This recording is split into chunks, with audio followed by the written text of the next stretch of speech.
Welcome to our channel physics village.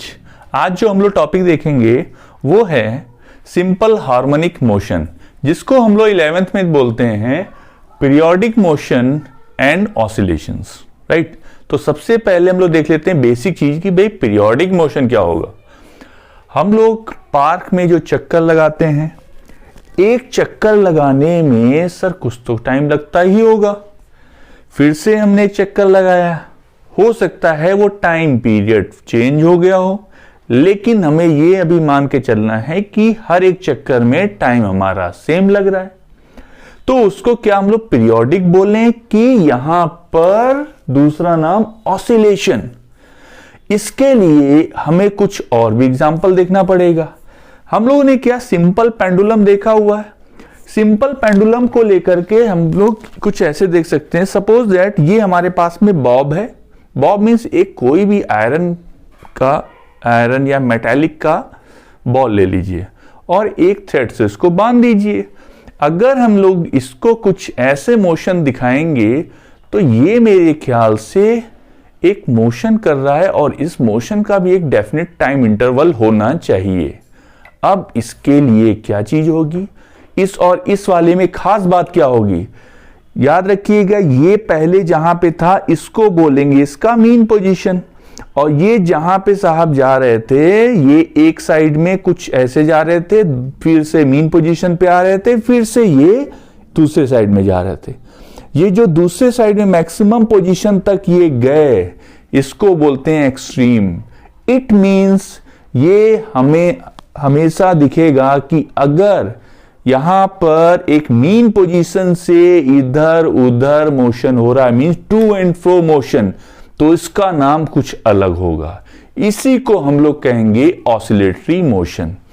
दूसरा example हम लोग देख भी सकते हैं कि अगर कोई स्ट्रिप है आपके पास में, स्केल ले लीजिए, स्केल को आप टेबल में फंसाइए और उस स्केल को अगर हम लोग फिर से उसको क्या करें, यहां पर फिर से मोशन दें तो वो क्या करेगा, वाइब्रेट करेगा। फिर से वो मीन पोजीशन से क्या करेगा, इधर उधर में वाइब्रेशन करेगा। तो वो भी एक एग्जांपल हो जाएगा ऑसिलेशन का। अब सबसे पहले, क्योंकि हमारे पास क्वेश्चन के थ्रू पहचानने में आता है कि आप इसको कैसे पहचानेंगे कि ये पीरियोडिक है कि ऑसिलेटरी मोशन, देख लेते हैं। कुछ पिक्टोरियल व्यू के थ्रू देख लेते हैं। सपोज दैट ये कुछ पिक्चर हमें ऐसे दे रखी है इन्होंने, जिसको हम ग्राफिकल फॉर्म में बोलेंगे y वर्सेस t, और इसका टाइम पीरियड सभी में टी कैपिटल T दे रखा हुआ है। तो टाइम पीरियड कैपिटल T होने का सीधा मतलब ये हुआ कि इसका ये डेफिनेट टाइम इंटरवल हमेशा ही होगा। क्या ये पीरियोडिक इसको बोलें कि ऑसिलेटरी बोलें। दूसरा, यहां पर कुछ अगर इसका टाइम पीरियड की बात करेंगे तो y वर्सेस अगेन t का मुझे ग्राफ ये दिख रहा है। y वर्सेस t का जो ग्राफ होगा ये यहां पर फिर से हमारे पास में क्या बता रहा होगा कि ये टाइम पीरियड यहां से इसका कैपिटल T है, और फिर से ये हमारा एक प्लस में पल्स जा रही है, एक माइनस में पल्स जा रही है। क्या इन दोनों में क्या कोई पीरियोडिक होगा? पीरियोडिक तो होना मीन्स एक डेफिनेट टाइम इंटरवल में, तो हमें तो ये यहां पे दोनों पीरियोडिक दिख रहे हैं। क्या यहां पर इसको बोल सकते हैं कि ये ऑसिलेटरी मोशन हो रहा है? ऑसिलेटरी मोशन में हमारे पास में डेफिनेट है कि वो दोनों साइड में जाना चाहिए मीन पोजीशन के, इधर और उधर, लेकिन यहां पे प्लस और माइनस दोनों साइड में जा रहा है। खास बात क्या होनी चाहिए इस चीज के लिए, ये तो फॉलो करना चाहिए, लेकिन क्या ये करेगा? अगर हमारे पास में कर्व अगर साइनोसोइडल दिखेगा और कर्व हमारा कोसाइन का होगा, तो इसमें हम लोग कह सकते हैं कि this one is the periodic as well as oscillatory. क्यों बोलेंगे?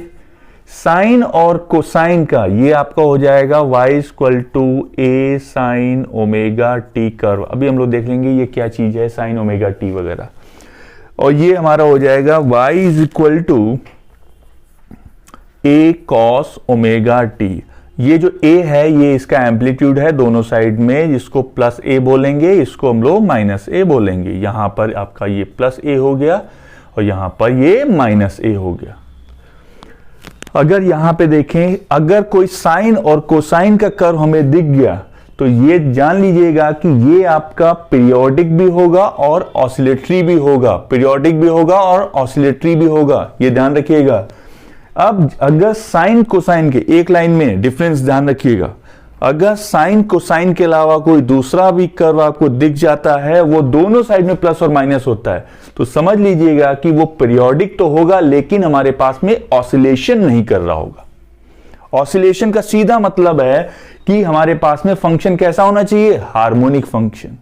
फंक्शन यहां पे हार्मोनिक आपके जो सिलेबस में है, हम लोग के जो सिलेबस में पढ़ते हैं, वो दो फंक्शन पढ़ते हैं, पहला साइनोसोइडल और दूसरा कोसाइन का, राइट। तो अब स्टेटमेंट आपके यूजुअली एग्जामिनेशन में आता है, क्या every periodic motion is a oscillatory motion. तो जो पीरियोडिक है क्या वो ऑसिलेटरी होगा। दूसरा आता है क्या ऑसिलेटरी मोशन है तो पीरियोडिक होगा।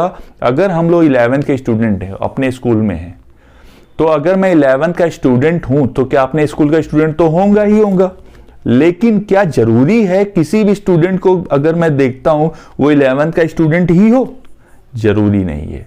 तो सेम चीज हम लोग समझ सकते हैं कि अगर मैं 11th का स्टूडेंट हूं तो मैं स्कूल का स्टूडेंट होगा ही होगा। इट मींस अगर मैं ऑसिलेटरी हूं तो मैं पीरियोडिक मोशन कर ही रहा हूंगा। तो ये स्टेटमेंट हमेशा आपको ध्यान में रखनी है।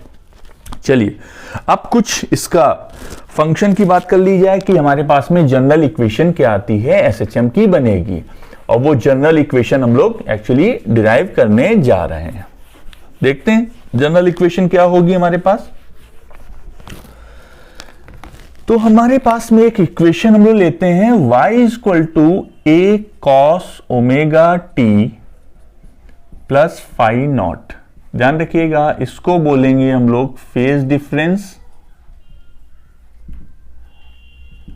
फेज डिफरेंस का मतलब क्या हुआ, अगर हम लोग कहीं किसी ऐसे पार्क में चक्कर लगा रहे हैं जहां पर सर्कुलर पार्क है, अगर कोई बंदा, दो दोस्त हैं, बोलते हैं भाई मॉर्निंग में चलना है, कहां पे, पार्क में जॉगिंग करने के लिए, वॉक करने के लिए, तो एंट्री हमारी हो जाती है, एक दोस्त तो कर लेता है, लेकिन जैसे ही दूसरा दोस्त आता है तो पहला वाला दोस्त यहां पहुंच चुका होता है। इट मींस जो हमारा ए था वो बी से कितने एंगल, सर इतने एंगल आगे चल रहा है। तो ये कौन होंगे साहब, ये हमारा, इसको बोलेंगे फेज डिफरेंस, एंगुलर पोजीशन पे ये हमारा फेज डिफरेंस होगा, राइट। अच्छा, तो यहां पर इसको फेज डिफरेंस आप समझ गए। अब इसको देख लेते हैं कैसे डिराइव करना है।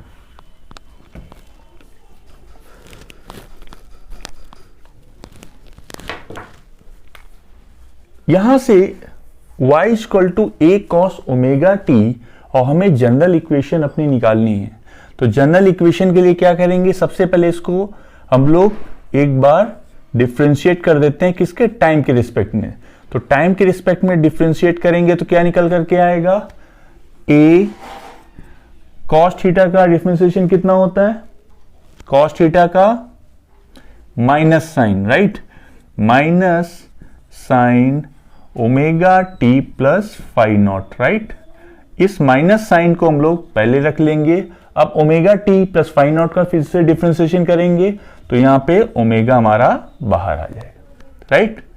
दोबारा से यहां पे डिफरेंशिएशन करेंगे हम लोग, क्यों, दोबारा से क्यों कर रहे हैं, क्योंकि पहली बार हमने डिफरेंशिएशन किया तो ये हमें वेलोसिटी देगा, डिस्प्लेसमेंट डिवाइडेड बाय टाइम। क्या देता है, velocity, displacement divided by time will give you velocity. दोबारा से डिफरेंशिएशन करेंगे टाइम के रिस्पेक्ट में तो हमें क्या मिलने वाला है, एक्सेलरेशन। तो ये एक्सेलरेशन दोबारा से डिफरेंशिएशन कर रहे हैं तो ये हमें क्या मिल गया, ए ओमेगा, तो ये ऐसा ही रहेगा। साइन का कितना हो जाता है, cos omega t plus phi not.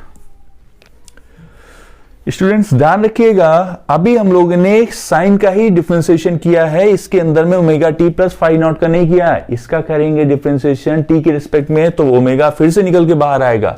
ये ओमेगा क्या इसके साथ में मिलकर ओमेगा स्क्वायर बनाएगा, राइट। अब यहां से हमारे पास में इक्वेशन देखिए क्या निकल के आ गई। ये जो इक्वेशन को कुछ ऐसे लिख लेते हैं, minus omega square A cos omega t plus phi naught, right. ये एक्सेलरेशन जो है आप ध्यान से देखिए, ये क्या बन जाता, A cos omega t plus phi not, ये तो वाई बन गया। तो यहां पे इसको हम लोग पूरे को y लिख लेंगे।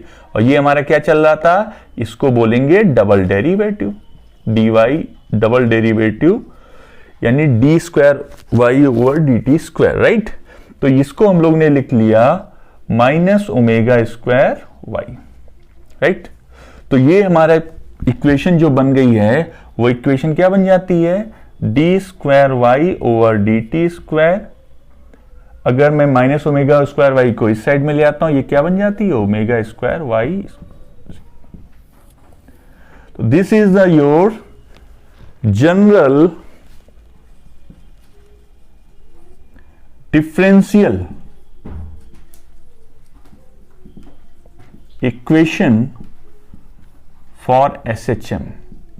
जब मैं सिंपल हार्मोनिक मोशन बोल रहा हूं, अगेन रिपीटिंग दैट, कि आपके पास में फंक्शन कौन सा चल रहा है, साइन या कोसाइन का, राइट।